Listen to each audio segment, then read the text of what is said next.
여호수아 정말 대단한 승리를 이끌었잖아요. 그런데 그 영광이 채 가시기도 전에 이스라엘이 와르르 무너지기 시작합니다. 도대체 어떻게 이렇게 순식간에 무너질 수 있었을까요? 오늘 우리가 함께 사사기 1장과 2장을 보면서 그 붕괴의 시작점, 그 첫 균열을 한번 따라가 보려고 합니다. 사사기 이야기는 정말 강렬한 한 문장으로 시작되어 여호수아가 죽었습니다. 와, 정말 한 시대가 끝났다는 걸 알리는 장엄하면서도 뭔가 서늘한 선언 같지 않나요? 위대한 영적 거인이 이제 사라진 거죠. 자, 그럼 여기서부터 한번 제대로 파고 들어보죠. 아니, 그 엄청난 승리들을 바로 눈앞에서 봤는데 어떻게 이렇게 모든 게 순식간에 무너져 내릴 수 있었을까요? 이게 바로 오늘 우리가 함께 풀어볼 미스터리의 핵심입니다. 그런데 진짜 놀라운 건 뭔지 아세요? 여호수아가 죽고 나서 처음에는 모든 게 완벽하게 시작됐다는 거예요. 마치 성공적인 신앙이란 바로 이런 거야 하고 우리에게 어떤 기준점을 딱 보여주려는 것처럼 말이죠. 이스라엘이 밟은 첫 스텝은 정말 희망 그 자체였어요. 보세요. 먼저 하나님께 묻고 하나님은 명확한 계획으로 답해 주시고 전투에 함께 하시고 결과는 당연히 승리죠. 이 성공 공식 정말 간단하고 명확하지 않나요?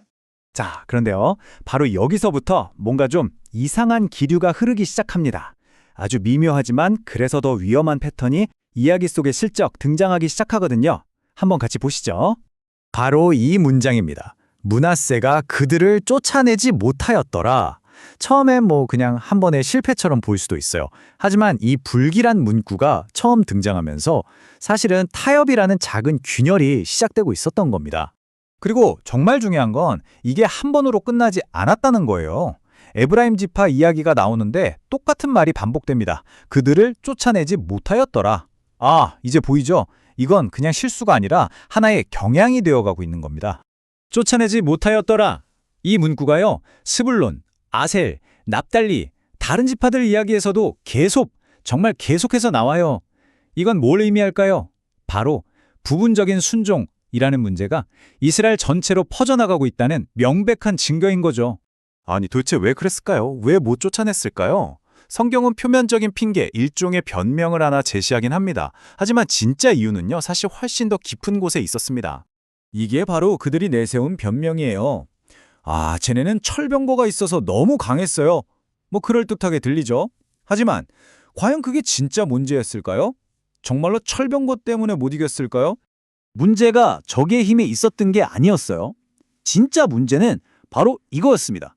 이스라엘의 마음의 중심이 하나님을 향한 믿음에서 인간적인 계산으로 옮겨가 버린 거죠. 하나님이 싸우신다 해서 내가 계산해 본다로 완전한 순종에서 부분적인 순종으로 이 미묘한 변화가 모든 걸 망가뜨린 겁니다. 결국 하나님께서 이 불순종에 대해 직접 말씀하세요. 책망하시는 거죠. 그러자 이스라엘 백성들이 반응을 하긴 합니다. 아주 감정적으로요.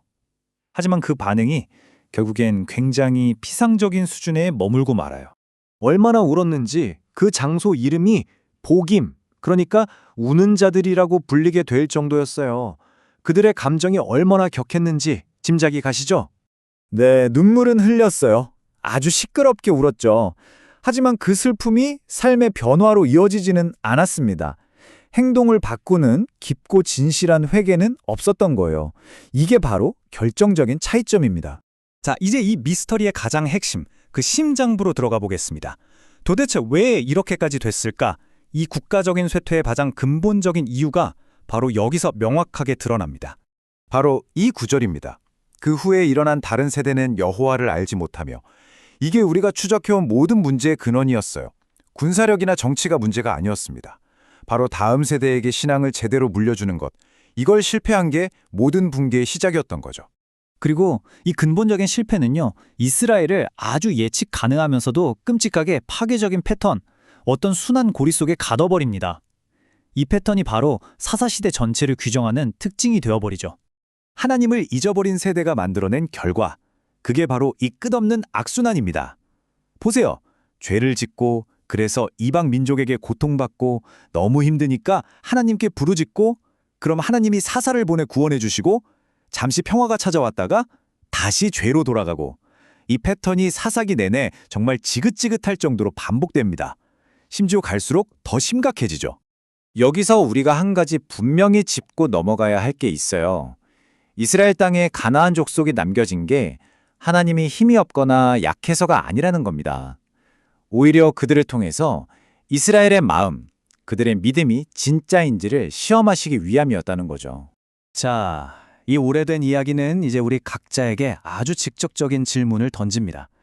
여러분의 삶에는 혹시 쫓아내지 못한 가나안이 남아있지는 않나요? 하나님이 원치 않으시는 걸 알면서도 이런저런 핑계를 대면서 타협하고 그냥 내버려둔 문제는 없으신가요? 그리고 사사기는 이 구절로 정말 서늘한 경고를 남깁니다. 그 사사가 죽은 후에는 그들의 조상들보다 더욱 타락하여 처음엔 작은 타협이었고 부분적인 불순종이었어요. 하지만 그게 결국에는 이전 세대보다 훨씬 더 끔찍한 타락의 소용돌이로 이어진다는 거죠.